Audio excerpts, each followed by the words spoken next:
Hello, everyone. This is your host, Susan Rosen, and my guest today is Michael Hobson. And Michael has a very interesting product that he has worked on, and he's going to tell us about that, and he's going to tell us about how that came about as well, and a little bit about himself. So welcome, Michael, and look forward to hearing all about the backstory on this. Oh, Susan, thank you so much. It's really a pleasure to be here with you today.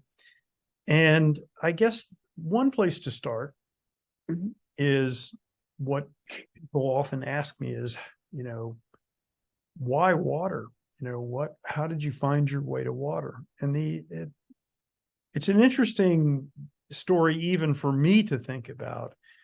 So just a little background, not that it really matters, but it sets the context, I think. So I was trained as a research economist, and I was professor of economics and taught for a few years, and then left that career and started a new career in the private sector, working in the 80s for what we refer to as the old AT&T, right?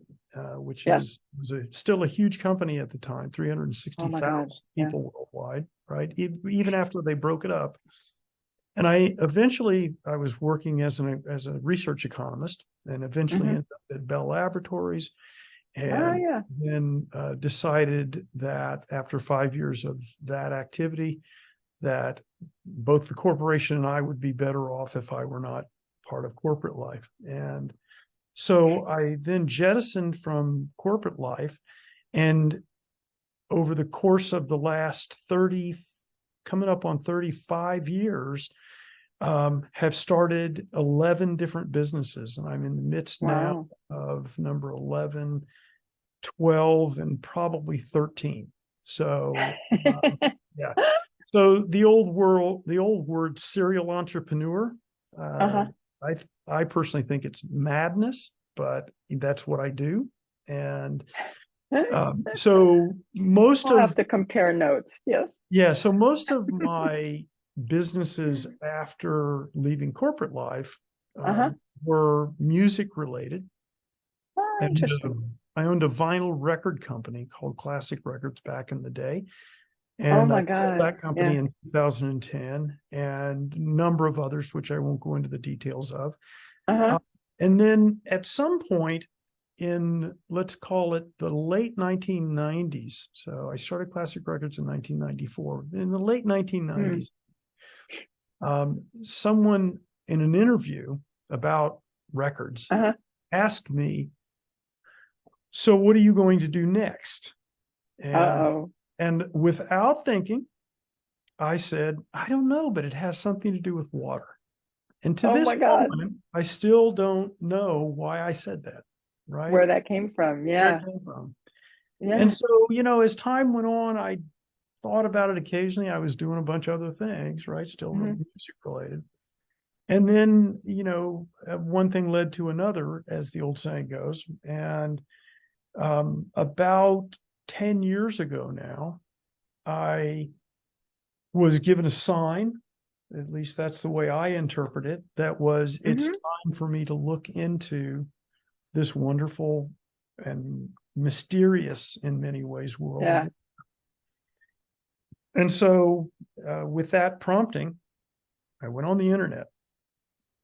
And even 10 years ago, if you went on the internet and started looking into things related to water, I was literally overwhelmed, right? I was flooded with, and my first thought was, oh my goodness, I could spend the rest of my life just looking at, all these different avenues, right? Yeah.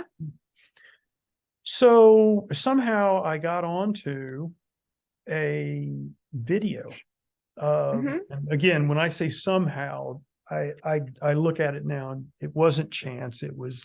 I was being given some guidance, if you will. I've been being shown the way that I could choose to follow or not. Yeah.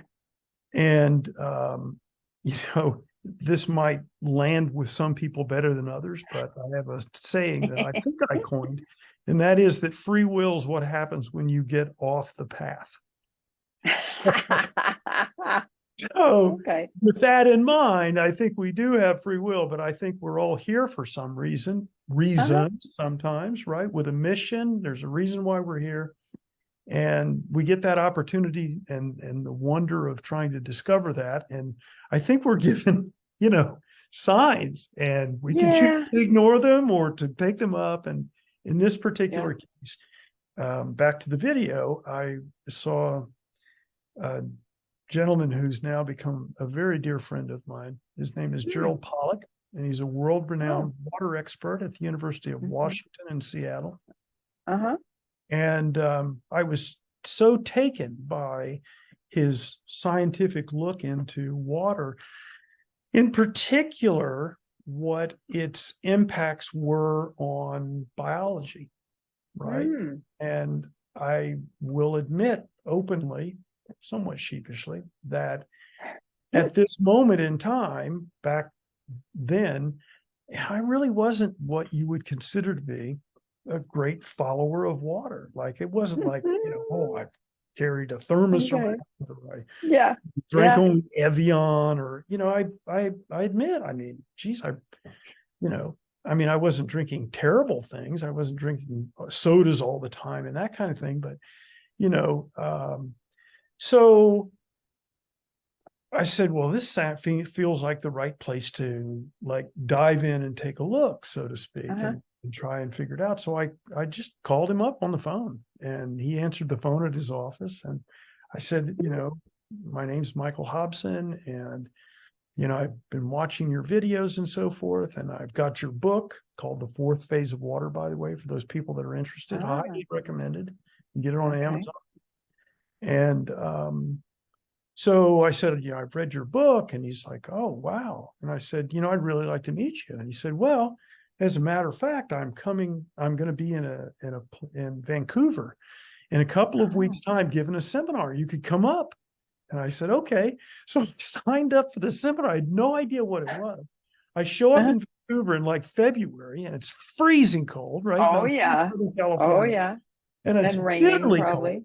Now, by the way, you know, I grew up in South Florida, but I went to graduate school at the University of Minnesota, and I also spent quite a lot of time living in the East Coast in New York City and surrounding areas. So I'm no stranger to snow and cold temperatures. But, you know, your blood thins when you either are born and raised as you were, or live like I do in Southern California. So anyway, I show up, and I go to this hotel where the conference is being given, and I'm staying in the hotel.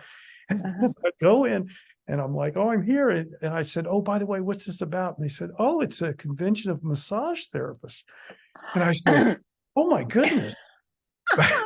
And I wondered immediately, am I in the right place? And I said to the woman who was there at the counter, I said, is Gerald Pollack giving a presentation? Oh, yeah, he'll be here in just a little while. So I said, okay, well, what's going to go on here? So I sat down, and it was the most fascinating discussion. I've never heard him give another discussion or a presentation.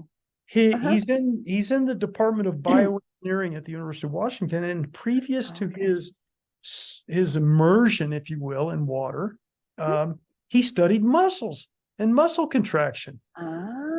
So he gave a presentation about muscle contraction and the importance of water in that activity. And in fact, what's referred to now as a form of structured water, what he calls the fourth phase of water, which is that water changes its character, right, in different circumstances, in incredibly magical ways that we can talk about. And so, you know, I watched this presentation. I was fascinated. I met with him the next day, and, you know, another one of those one thing led to another. And, you know, here I am. And at least that's part of the origin story of how I got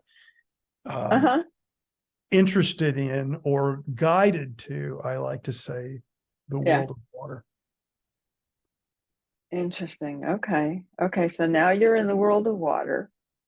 And how Well, did you yeah, at get that point I into was. Yeah. the part of water that you're in now? Well, yeah. So I guess, and of course, that was a decade ago. So Okay.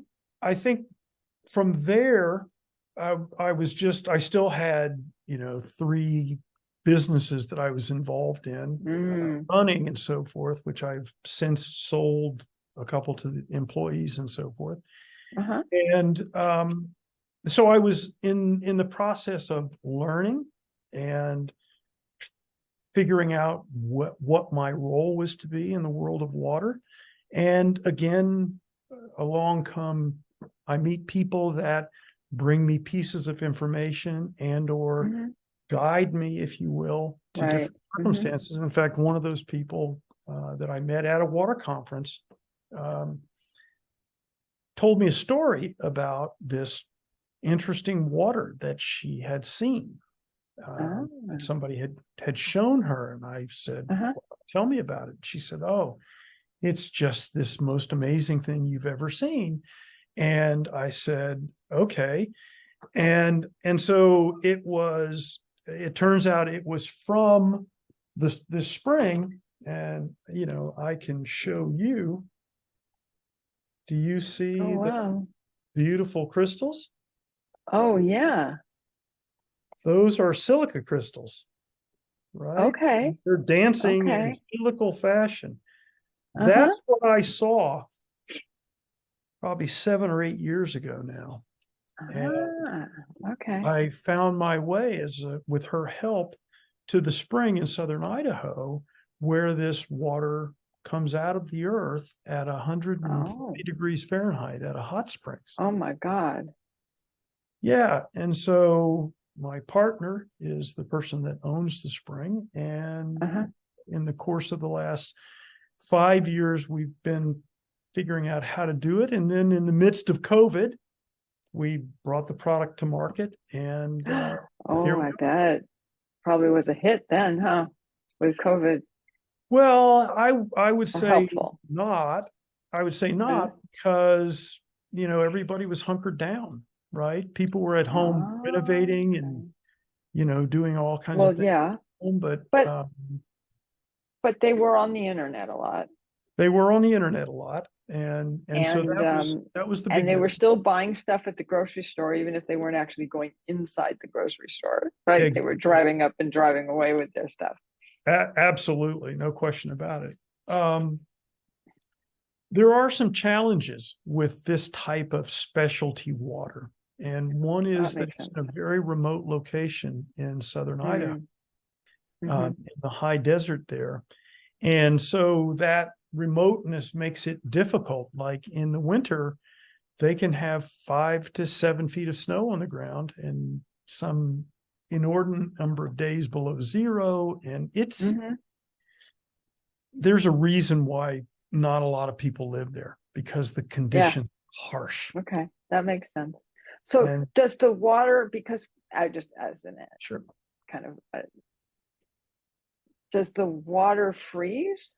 Does the silica No. have a okay? Oh Well, no, that was what I was goodness. gonna say. Does the silica have some sort of a Goodness, no.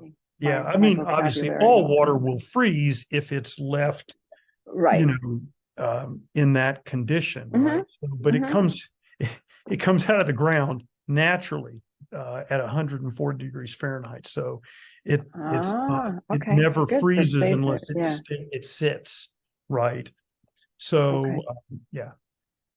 But this spring has been known to Native Americans who used to inhabit that area, right? Of Ah, course, of course. we know what Yes. happened to the Native That's Americans. not surprising. They Yes. were all kind of gathered together in what we now call reservations, right? Ah, yes. Most of those are some in Utah, but most in Arizona, many in Arizona and so forth, and some in Nevada. Mm-hmm. I don't think there are some, but not many, I guess, in the Idaho area. So I but was it going to was say the known. Dakotas as well, I think, right? Yeah, of course, and so this spring was known to the natives of that time, hundreds, if not thousands, of years ago, as a healing place, a place where you could go and Oh, rejuvenate, like a lot of uh-huh. places that where there are hot springs, right? People Right. have known that Hmm. that hot water is good for us, right? And again, Yeah. we can talk. I've discovered and understand something about that as well in terms of Hmm. water and how it affects our biology, right? So Okay. That could be interesting. I think one of the things that is special about this water is the high silica content, right? Hmm. So silica um, is a molecule. It's not an element. Silica is short for silica dioxide, right? So it's a silicon atom coupled with two oxygens, right? So Okay. silica dioxide. So silicon is one of those elements, of which there are many, including hydrogen, by the way, that we call them lonely bachelors. That is, they don't like to Hmm. be on their own. So they find something to couple with. So you don't really find Uh-huh. hydrogen That's cute. on its own, Yeah. right? You find it bound to carbon. That's why they call it Yep. Yep. hydrocarbons, or you find it bound to oxygen, which Uh-huh. we call Uh-huh. water, Yeah. right? And the same with silicon, right? So Okay. in this case, silica dioxide, which, by the way, is the basis for quartz crystal, and it's the basis for sand, right? So in the world that we live in on this earth, if you look at the elements in the earth's crust, and there's a reason why I'm telling you this, the Hmm. number one element in the earth's crust, and I didn't know this, by the way, but it's true, everybody can confirm it, is oxygen. Hmm. Okay. Second is silica or silica Oh. dioxide. Uh-huh. Third is aluminum, Huh. right? Interesting, right? And I'll Yeah. come back to that in a few minutes. But so it turns out that in geothermic areas, there's an opportunity, not always, but there's an opportunity for the geothermic activity to what's called dissociate Hmm. hydrogen from hydrocarbons in the Earth's Okay. crust. So this Okay. hydrogen is out on its own, looking around, going, "Oh, geez, I'm kind of lonely. Let me find something to couple with." What does it find? Oxygen, the number one element in the Earth's crust, and Uh-huh. so it binds to oxygen in a heated environment and forms steam. And so the Earth actually Okay. makes water. Okay, people don't Uh-huh. realize it. It's sometimes referred to as primary water. Okay, so there's Huh. a lot of Uh-huh. indication that this water is a form of primary water. So, in terms of it Mm. never having been part of what we call the hydrologic cycle, so that Mhm. most water that we consume is the result of evaporation from the oceans, lakes, Mhm. streams, so on, and then rainfall that comes back down into those same reservoirs, some of which we pump out and purify. Others, it fills up aquifers over time, and we pump those, and that's what we consume. So that's Yeah. the whole hydrologic cycle. But there is an active activity in the Earth's crust of actually making water. Turns out that, the old phrase, as above, so below. So it turns out that we actually, human beings, make water as well, right? And Okay. this is Yeah. well known. It's Uh-huh. called the electron transfer chain inside Okay. of our cells. So this molecule, ATP, gets Hmm. created, and it goes through the electron transfer chain. And at the end of it, atomic hydrogen is dissociated. And when the atomic hydrogen finds its a mate in another hydrogen to form H2, Hmm. it Uh-huh. creates heat. And that's how we heat our bodies. And at the Huh. same time, there's oxygen present because that's part of what we breathe. And so these H2s that come together and create a reaction that causes heat also produces water and electricity. So it Okay. turns out that we're a big water battery. Okay. And we really run on electricity. And what we're doing That makes sense. by consuming food is we're extracting some minerals, but we're also extracting carbohydrates. Mm-hmm. Need hydrogen. There's hydrogen in fats as well.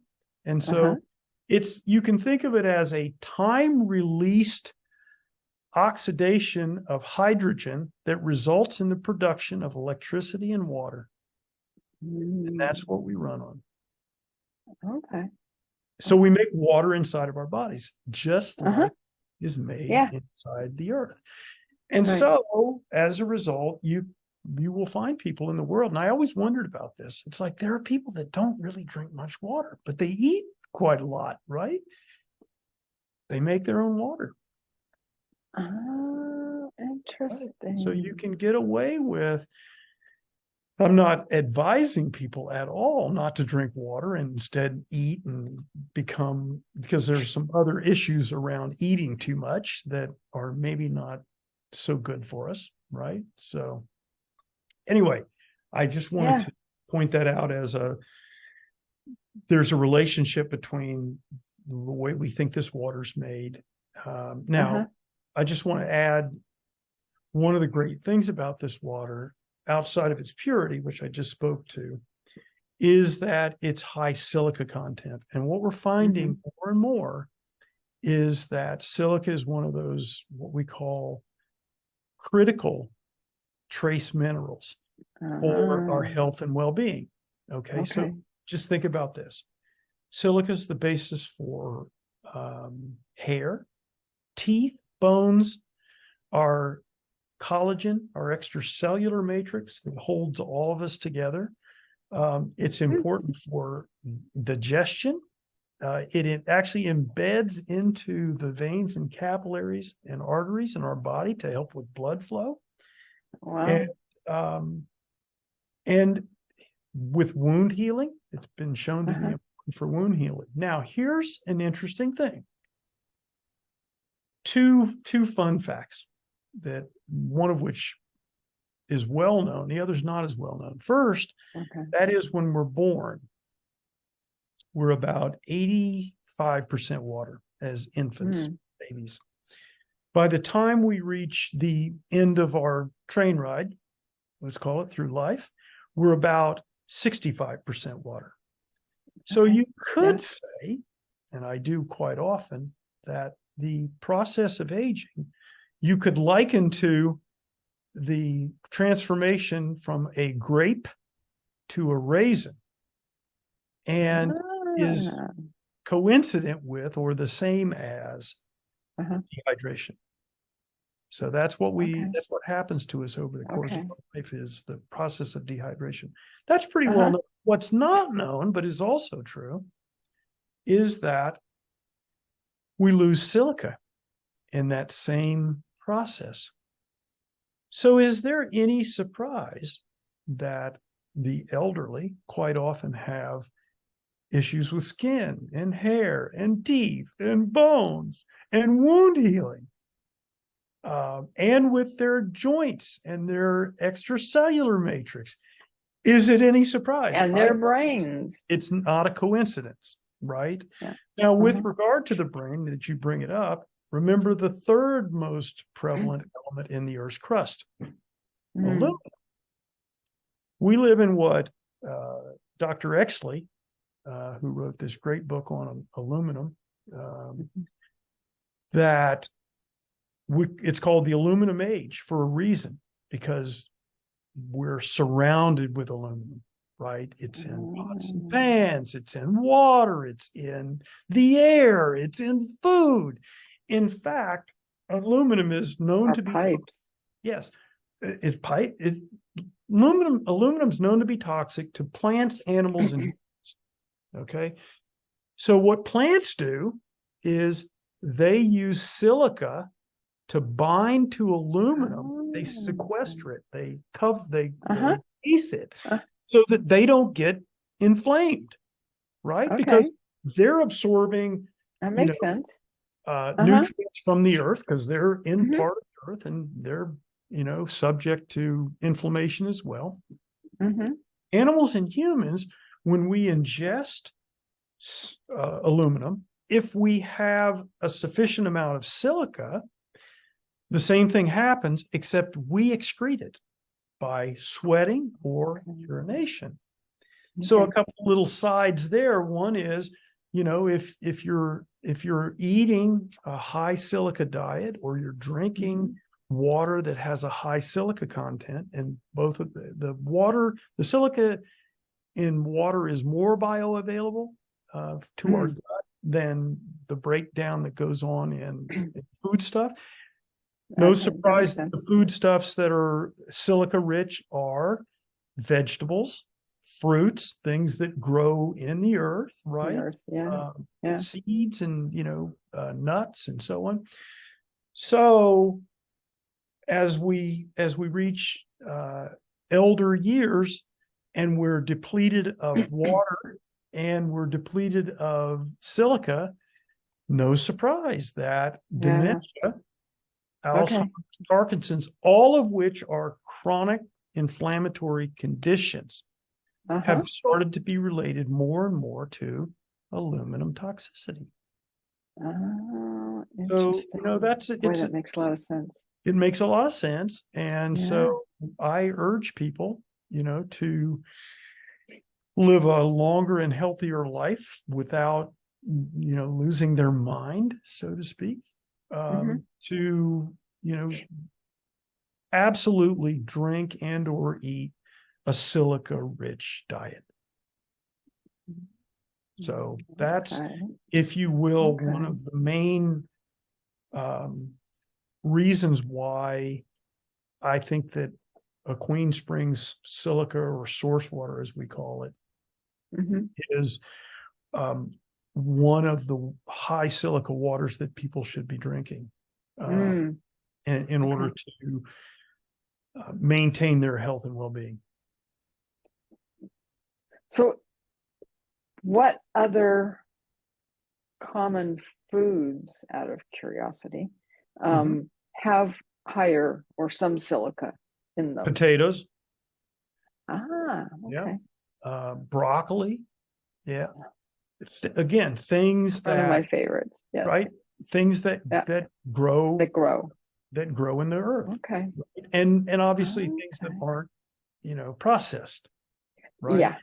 And Right. and even if you're getting things that are processed that have silica in them, they've got some other things that, interrupt that process, I think, of extraction in the gut. Okay. That Right. makes sense. So another reason why eating processed food has been shown, I'm not saying anything that's not well known, to not be the best thing for us to be eating. Mm-hmm. Mm-hmm. Yeah. Yeah. Yeah. Which also makes sense. Yeah. And one of the things I think I wanted to mention, we can mention again at the end, is that for your listeners that would like to try Aquene Springs water, they can go to our website, which is aquenesprings.com. And Aquene is AQUENE springs.com. Oh. Aquene, by the way, is a native word that means peace, tranquility, and clarity, right? So Like if that. they go to the website at checkout and they put in the code HTA50, they'll get a 10% discount, right? So, Okay. I encourage people, if they want to try it, if they're curious, to give it a shot and give a little discount as a result. Okay, that's great, and I will put that in the show notes as well. Yeah, that'd be great. So spell the Aquene. Yeah. A queen? It's not a queen. It's actually pronounced Aquene, A right? queen. I know, but I was thinking. Aquene. Ah, okay. Okay. Quene. Ene. Okay. Yeah. Right. AQUENE.com. Yeah. Huh? Yeah. Yeah. That's it. Okay. Well, it's queensprings.com. Oh, Springs. Yeah. Oops, forgot that part. The Springs. Yeah. Okay. Yeah. So Okay. now there's another aspect of water that I want to talk about Mm. that we're finding that I'm finding to be for me a more interesting aspect, right? So there are two ways to think of how we can impact our body, right? Mm-hmm. One is from let's call it biochemical approach, right? Which is what we eat, what we drink. You could even lump pharmaceuticals and supplements into that category. And so I'm going to call that the biochemical approach, right? Mm-hmm. There's another way to think of Excuse me. the human body as it being a collection of standing waves, of very stable standing waves, which is another way of saying light. So there's a growing understanding, I think, and by the way, I think this was known a very long time ago in ancient times, that the process creation is, by the way, creation not just being our complex bodies, but even the elements here on the earth and the earth itself and other celestial bodies and so forth, that they are condensed light. And that light is really a vibratory pattern. And so that we are really vibratory patterns that have a stability over a certain period of time. Okay. Right. And you can then think about the fact that if everything is vibrating, which it is, right? Yeah. We're spinning. People don't realize this. We're spinning on this earth at at the equator anyway, at 1,000 miles an hour, right?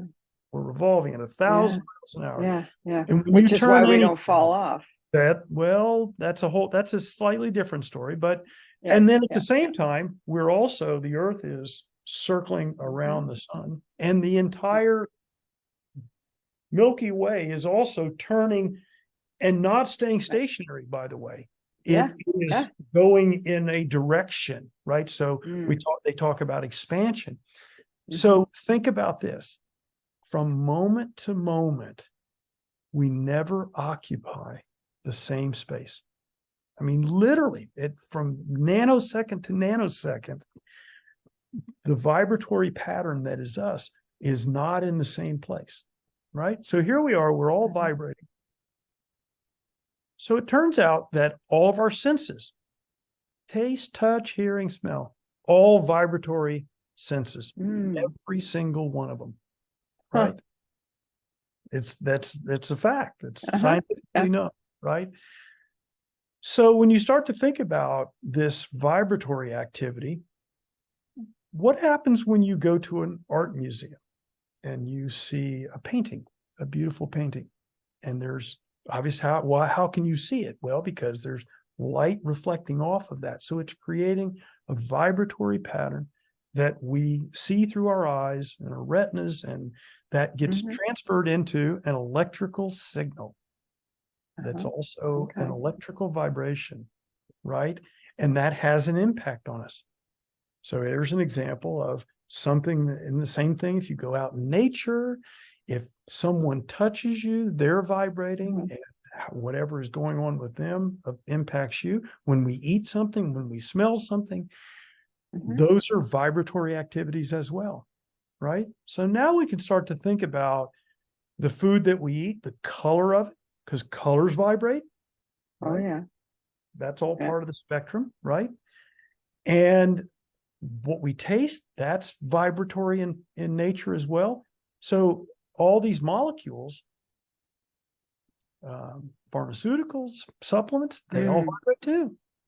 Mm-hmm. And that vibratory pattern that they present to this, more complex vibratory pattern have potentially positive, we would judge those as positive impacts, and sometimes they don't. Sometimes there are some, side effects, if you will. Mm-hmm. So it kind of explains that. So that's, if you think about it, the vibratory approach from below. But there's a vibratory approach from above, and that is our thoughts. Oh, okay. Okay. Okay. Our thoughts. You could think of our consciousness, our soul, sometimes people call it, or our spirit, as being co-located in this vessel. This vessel allows us to, I call, indulge our senses, right?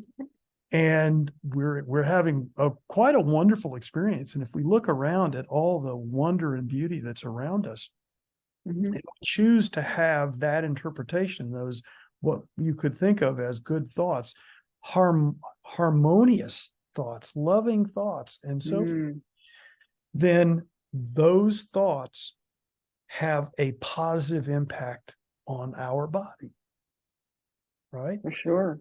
Yeah. Now, if we have negative thoughts, or we have anger, or we have fear, or we have revenge or hatred, those are patterns that are not so harmonious.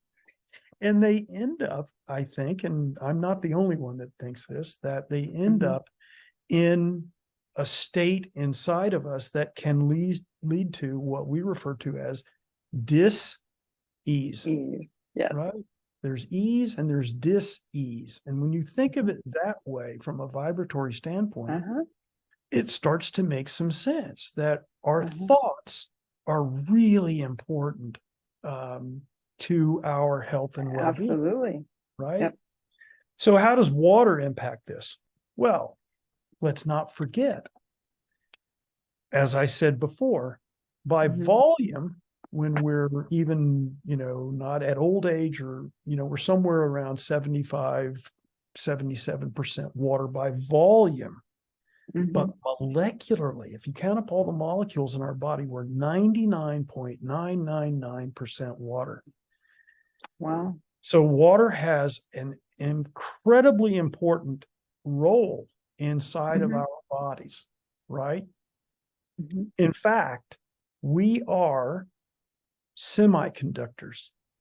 And so we're like biological computers. And what I mean by that is that the structure of water in our bodies is in what's referred to as a crystalline state, right? So if you prick your arm, you don't just squirt water like out of a hose, right?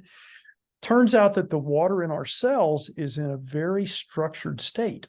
And, this is a state that Gerald Pollack calls the fourth phase of water. It's a crystalline state of water. It's not ice. It's not in its pure liquid form, and it's not gas, right? And so, for example, water in our cells changes its structure around surfaces, around proteins, around DNA. And so having good water and having water that's structured in the proper way in and around our macromolecules inside of our cells is absolutely critical to our experience of health and well-being. And that situation with the body helps us feel good. Like you get up in the morning and you feel really good and healthy and so forth, and you've got a great mental outlook. We'll call it mental outlook, but our consciousness is really happy. At the same time, if we have beautiful, loving, generous thoughts and activities, then that affects our body from above, right? Yep. That creates a state of harmony. So I like to think of us being in a state of some level of harmony or disharmony. And that the objective of my objective in life is to be blissful and to be happy. And so that's really about being as in as great a situation of harmony as possible. Mm-hmm. And that is about me eating and drinking good things. But it's most importantly about the way I think about the world, the way I think about myself, the way I think about others, how I interact with them. Mm-hmm. Now, here's the kicker, right? I've been building you up to tell you how water is important to this. Well, so as I told you, in the body, the water in our bodies is also important for the transfer of information and communication within the cells and between the cells. It's very important for the paths of neurons, right? And communication from the brain to different parts of the body and from different parts of the body, including the gut and the heart, back to the brain. In fact, something people don't know but is true again, that for every signal that goes from the brain to the heart, there are 3 signals from the heart to the brain. So the question is, who's really in charge here, right? Yeah. And from which come these crazy sayings, which we know to be true, which is live in your heart, not in your head, right? Yeah. So we already know, and we already know that we say when we come across someone who makes us feel good, what do we say?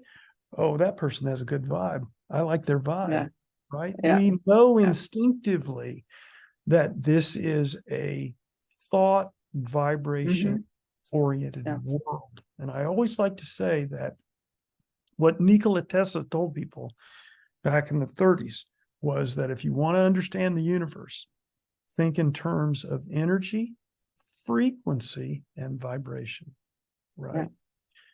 And so here's what happens. What is our voice? It's a way to communicate, right? At least on some levels. We know that the voice is a very powerful thing, right? We know from, some very powerful people in our history, some of which have been so good, some of which have been really wonderful. And I'll leave those to people's imagination. But we know that is an important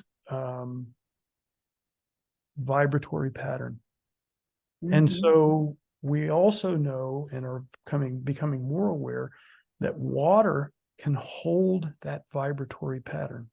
And in fact, water that has silica in it, which is the basis for quartz, can hold that vibratory information. So if you have a thought and you speak that thought, what are you doing?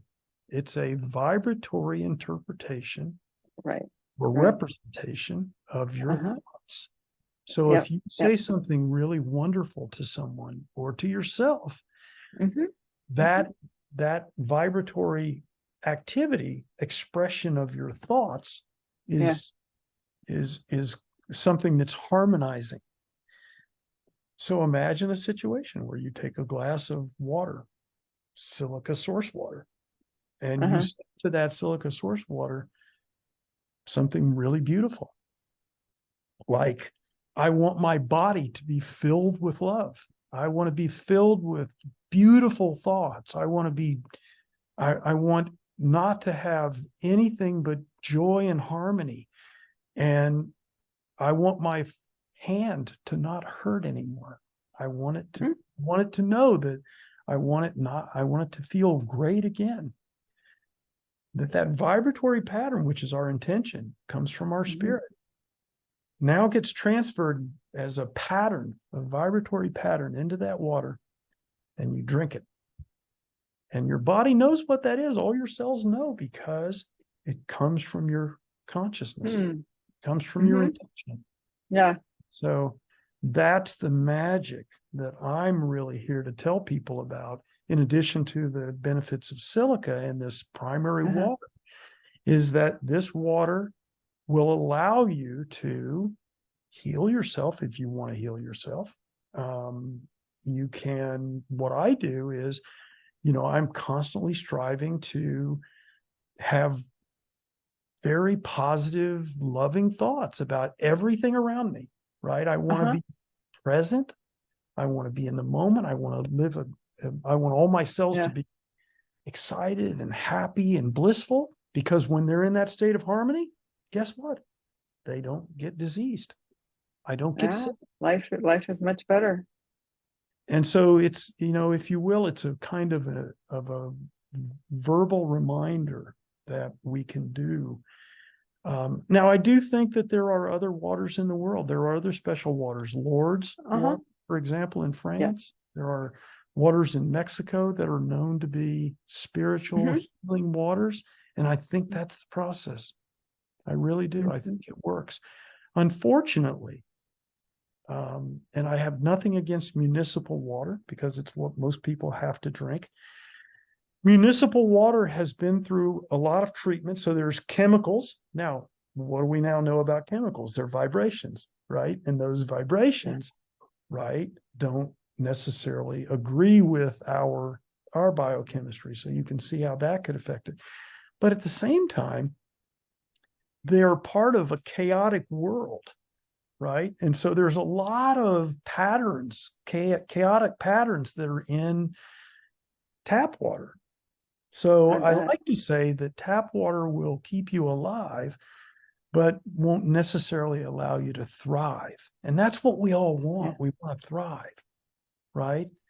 And so I think that the other thing that's special about this water is that it has that level of, we'll call it vibrational purity, that it hasn't been through all the shocks of our modern world. And so maybe it's a better place to start in that journey of improving our state of health and well-being, of creating a circumstance where we can live a long and healthful life, because no one wants to live a long, unhealthful life, right? Yeah, I know. Yeah. So, nasty. that's what the water's here for, is to find people or allow people to find it that would like to use it in this way. And, I'm not opposed to the people that think water is water. It's fine for them to think that, and they can think that they can take a lot of supplements and nothing wrong with supplements. Again, I know how they work, and pharmaceuticals are the same thing. They're treatments, right? That do have impacts on people. But I don't want a treatment. I want to thrive. Yeah. No, absolutely. So along the lines of what you're just talking about, is there like a minimum amount of this water that you have to drink? I mean, it's not 100% of your water every day, right? No, I wouldn't say that.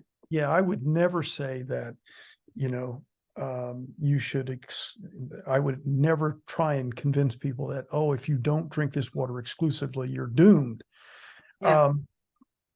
I will say, and I tell people this, be careful, because it's a little bit addicting in the following sense, that it does generally, for most people, have a taste profile and what we call a mouth appeal that is silky.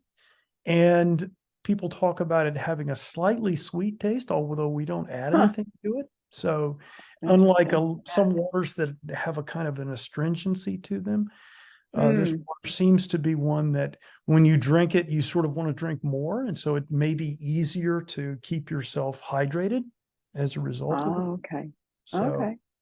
So that's what I would say. But, when I tell people the most important thing is, yes, you do need to be hydrated, but the most important thing is to have beautiful, loving thoughts.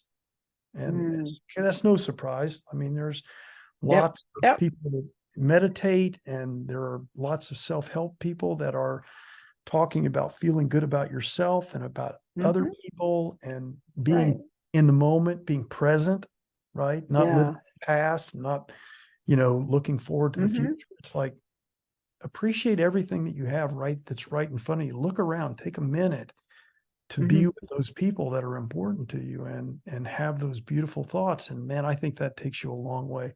So you add some good water to that and some good food, man, it's a nice ride. Yeah, exactly. Sounds like a good formula. Yeah, Yep. that's what I'm doing. Right. So, if anybody else wants to try it, they're welcome to. Yeah. It seems to be working for you. Yeah, it is. It really is. And I'm so grateful to be able to come and for you to allow me to share that message with people. And it'll resonate with some people or hopefully a lot of people. And for those that it doesn't, maybe you'll find your way someday. Yeah, I know exactly. Well, even if it resonates a little bit and has them become a little bit more open and to it all. Yeah. Yeah. I mean, it's all it takes is one time for somebody to suggest something to us that is the switch. And it's a beautiful thing. And I've been the beneficiary of those moments where people delivered a message. I call them angels. I call all the people that I, run into and interact with. They're angels that are here to help. We're here to help one another have this experience. Yeah, for sure. For sure. Okay.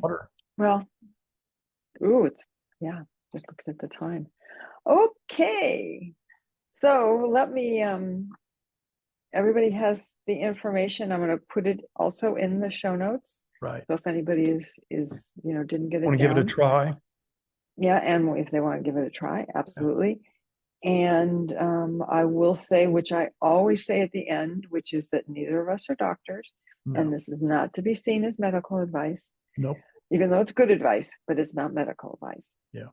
And with that, I will say thank you to my guest. Bless you all. And thank you. Yeah. And thank you for being here. And to all of my listeners, I will be talking at you next week.